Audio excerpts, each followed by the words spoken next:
আসসালামু আলাইকুম সবাইকে, কেমন আছেন সবাই? তো চলে আসলাম আজকে নতুন একটা রেসিপি নিয়ে। আজকে মানে সাদামাটা একটা রেসিপি রান্না করব, লুডুস। এটা অনেকেই রান্না করতে পারে, আর হয়তোবা ভাববেন এভাবে কেউ রান্না করে। তো ভিডিওটি যদি ক্লিক করে থাকেন তো পুরোপুরি দেখতে থাকুন।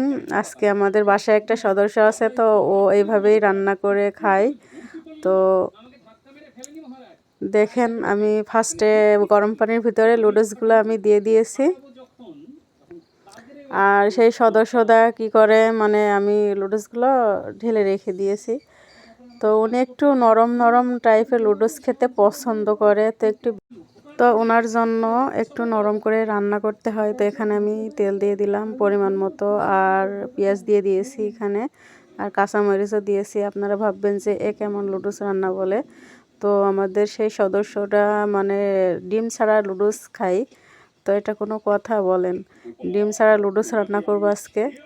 তো কি আর করার, বাচ্চা মানুষ যেটা খেতে পছন্দ করে সেটাই দিতে হবে।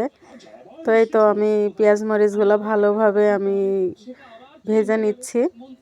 ভাজা হয়ে গেলে আমি লুডুসটা দিয়ে দিব। তো খারাপ হয়নি, ভালোই হয়েছিল। তো একটু নরম হয়ে গেছিলো, তো ওই টাইপেরই খেতে পছন্দ করে। তো আপনারা খেতে চাইলে এভাবেই রান্না করে খেতে পারেন।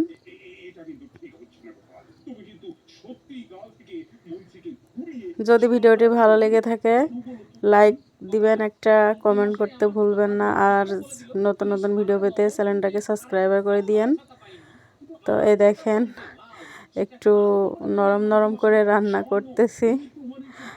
করতেছিলাম, আর হাসি পাচ্ছিল আমার যে এ কেমন লুডুস রান্না বলে। ফার্স্ট টাইম রান্না করলাম আজকে। তো সে এইভাবে খেতে পছন্দ করে। তো একেবারে খারাপ হয়নি, ভালোই হয়েছিল। মানে বাচ্চারা তো চিবাতে পছন্দ করে না, ওই জন্যই আর কি এই টাইপের খাবে উনি। তো আপনারা যে যেখান থেকে আমার ভিডিওটি দেখছেন তাদেরকে অসংখ্য অসংখ্য ধন্যবাদ। তো দেখেন আমার রান্নাটা রেডি হয়ে গেছে। যেহেতু অল্প রান্না করেছি তো তাড়াতাড়ি হয়ে গেছে। তো সবাই ভালো থাকবেন, নতুন আর একটা ভিডিওতে দেখা হবে। আর আসসালামু আলাইকুম সবাইকে, ভালো থাকবেন সবাই।